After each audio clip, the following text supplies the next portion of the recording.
Leicester City brought football a Cinderella story, the likes of which is being lost. Not only did they play beautiful football or finish higher up the league than usual, they won. They were champions. But it would not last. They finished 10th the next season, and not far into the future, they faced relegation. It was a short tale, and maybe the last of its kind. A goal scorer of record-holding consistency, a young midfielder with the world at his feet, and a team of unpolished diamonds. In this video, we look at the circumstances that allowed Leicester City's triumph, and ultimately, why they are impossible to replicate. Hello everyone, welcome back to the channel. I hope you enjoy your stay here. When we talk about history, one should always think about the perspective of the past. So today, let us travel back to the summer of 2015. Leicester City just survived relegation by a 6-point margin, but they spent a large part of the season at the bottom of the barrel, only climbing up the table with a formidable run of 6 wins, followed by a draw to Sunderland and a big victory over QPR to close off the season. But now, Leicester had to majorly fix up its squad. Many players were dead weight and others were making a move. Nugent and Chris Wood were sold for some minor funds, but mostly Leicester was sending away players on loans or on free transfers, which of course meant they would need to find replacements with a limited budget. 2 seasons ago, Leicester had secured Riyad Mahrez. This time they struck gold again with N'Golo Kante. With the departure of 2 of the club's strikers, the pressure on Jamie Vardy to perform had increased. But Vardy was not alone. With the transfer for Shinji Okazaki secured, Leicester had 2 strikers to call upon this season. Other notable incoming players were Albert coming in on a free from Aston Villa, Fuchs coming in on a free from Schalke, and Robert Huth on a loan from Stoke. It was a team of rejects, and with only £20 million spent, Leicester was already going into next season. Leicester City needed to start out strong. The goal was to survive in the league again, this time more comfortably, and Claudio Ranieri was the new manager trusted to do this. Leicester started August strong, beating Sunderland and West Ham, then drawing against Tottenham and Bournemouth. It was a tantalising start, but Leicester had been here before. Last season they started strong too, then they spent half of the season in the relegation zone. When Leicester drew Stoke and lost to Arsenal, it seemed like they were coming back to their standards. Survival was still the goal. Jamie Vardy was a reject at Sheffield Wednesday. Later, Stocksbridge, Halifax Town and Fleetwood all thought the same of him. He's not good enough. But at Leicester, Vardy proved his worth. He was crucial to Leicester's promotion. He had stepped into the light, and now he was ready to shine. Jamie Vardy scored in a record-breaking 11 consecutive Premier League games.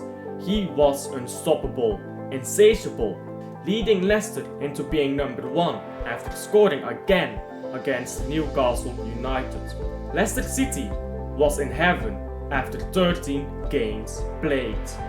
But it could not last.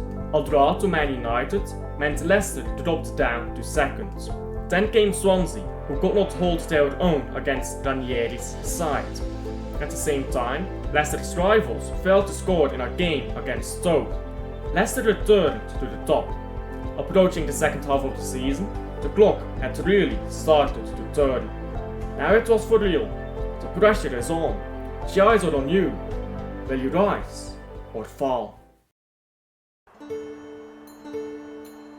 Daedalus was a renowned architect, and thus he was hired by King Minos to build him a labyrinth. Daedalus and his son Icarus would do so for him, but the king was ungrateful and imprisoned Daedalus in the labyrinth of his own making. In secret, the father made 2 pairs of wings for himself and his son. When he finished, he spoke unto his son, I have crafted for you 2 beautiful wings of wax and feathers. You must not fly too close to the waves, for the dampness of the sea shall burden your wings, and you shall fall. Neither must you venture too high to the sky, for the sun shall burden your wings. Then, too, you shall fall. Icarus obeyed his father when they first set out. They flew away from the island of Crete, hoping to escape to Sicily. But Icarus was bewildered by his newfound power of flight.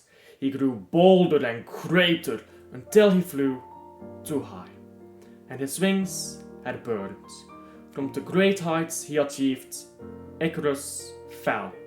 He had gone too close to the sun. Leicester was an Icarus waiting to happen. One could not think too lowly of themselves, or they would burden themselves with doubt. Neither could one be too confident, for then their wings would burn. Humility was the goal, to neither deny nor embellish yourself, to be confident yet humble. This was the trait Leicester needed to continue their success. A trait that had to be shared by at least 25 men, their leaders, first and foremost. After a draw to Manchester City in a tough game, Leicester City found themselves second again. Leicester's misfortune continued with a draw against Bournemouth and then Aston Villa. The seeds of doubt were being sown. But then, Arsenal did the unthinkable.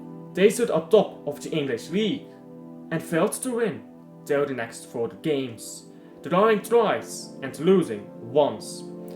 Just as Leicester had begun to doubt themselves, Arsenal gave them a reason to believe. But this time, Leicester knew the danger of flying too high. Leicester beat Man City with the help of a Mahrez wonder strike, while the top of the table fixture against Arsenal was coming up.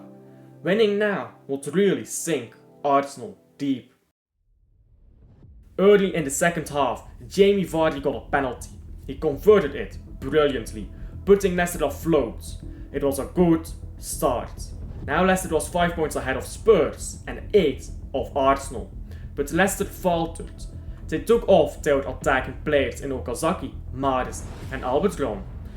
They fell back to defend their lead, rather than extending it. And it culminated in a goal by Theo Walcott. It was all level at the Emirates, but now Leicester could go forwards no more. They had constrained themselves to defending, and now they had to play for a draw. In the end, Danny Welbeck took that away too. Late into the game, Danny Welbeck scored the 2-1. Arsenal remained in the title race. Leicester faced a disappointing defeat, but they remained in charge of the title race. Everyone was kicking into gear, and up next, Norwich, West Brom, Watford, Newcastle and Crystal Palace. It was 5 games in a row against teams in the bottom half of the table. Leicester beat Norwich, drew at West Brom, and then won 5 games in a row. But they weren't playing well by any means, clearly struggling against lower table teams. The players were tired, they were fatigued. It was a grueling title race that none had expected or been ready for. At some point, it became standard for Leicester City to win, even though they were a relegation club only a few months prior. It clearly took a mental toll on the players. The continued focus was harsh, but Ranieri was excellent in relaxing their minds. And perhaps the easy fixtures at the end of the season came lucky for Leicester. Even with poorer performances, they could get a win. And as the end came closer, with only 4 games left to play, Leicester held a 5-point lead to Tottenham. Leicester had flown high and low, but always found its healthy middle ground before they fell. But it was a long flight. Could they bear the exhaustion on the final stretch? Leicester faced Swansea again, another mid-table side. This time they showed a revitalized energy. They were almost there. United stood before them, but even if they lost, winning all the other games would make them champions. Swansea was blown away. Leicester made a statement victory. Perhaps a statement Tottenham could not cope with. Tottenham played their game the next day and they drew to West Brom. The lead had grown to 7. Now with only one more game left to win, Leicester City faced off against Man United. But it started out terribly. Valencia worked the ball well on the right flank before crossing the ball into Martial, who managed to be unmarked in the box. It was terrible oversight from the Leicester defense. And only 7 minutes into the game, they were trailing behind. It was going astray for Leicester. Surely they could not lose the title now. They had come too far to concede in this way. The next opponents were Everton and Chelsea. They would not be easy either. No. Calm down. There's plenty of time left. From Drinkwater's free kick, Leicester City found their equaliser. Wes Morgan's header crawled past De Gea and Leicester City were in the game again. From there on, the game crawled on. Although both sides had their chances, neither could convert. Leicester City could not manage a second goal. It was a point, but they still needed another win to get the title. It had not been enough. Glorious goal! Leicester's goal! Chelsea drew Tottenham. So was the news. Even without a win, Leicester City was champion. It was done. After a game to Everton at home, Leicester City got the honour of lifting the Premier League trophy. Now, Kings of England. So now, for why you clicked on this video. Why won't there ever be another Leicester? I have told you a story of David overcoming Goliath. I have told you a story of Icarus flying high and low.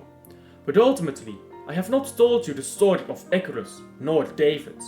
I have told you a story of Leicester City, who found their way in between both ends. It is not rare to find oneself in a title race. Aston Villa, Girona and Stuttgart have all done it in the same season. Yet all of them collapsed. They were not cut out for this. What separates Leicester from them? The truth might be boring, but Leicester City was lucky. There was no reason to believe that Riyad Mahrez would become the player he became. Certainly not so quickly. Kante was not as good as people remember until the second half of the season. Kante found himself in the spotlight and rose to the top. That is because Kante is the ultimate embodiment of humility. He is neither too shy nor arrogant. He is confident but not conceited. These are the types of players that rise in the spotlight. Granted that some extent of ability is there. But how could Leicester City have known this in advance? How could the scouts have masterfully figured this out? Could Ranieri find 25 players who will each find the perfect balance between confidence and pessimism in the middle of a title race, whilst none of them have ever been in one? Who could have ever predicted that Jamie Vardy would become twice the player he was last year at 29? The simple truth is, no one could. The entire Leicester City team was composed of young breakthrough talents or older players, finding their prime at the right time. That is the unfortunate truth. Leicester City wasn't managed by some genius manager or by some above and beyond board. The answer may be lame, but the truth is, Leicester City was just lucky. And that's exactly why there will never be another Leicester. Not only did Leicester themselves require immaculate amounts of luck, but the next Leicester would require more. Modern PSR rules limit the amount of expenditure a small club could have, while the bigger clubs are spending more and more. Now smaller clubs are inclined to sell their best players as quickly as possible, with a big sell-on clause included. And that's if they're even able to bring in those players anymore anyways. So, that is it. No more Leicester Cities. No more Cinderella stories. Well, maybe not in the near future, but I'm sure that one day there will be another lucky team, no matter the odds, to find everyone clicking into first gear at once. Then, there just might be another Leicester.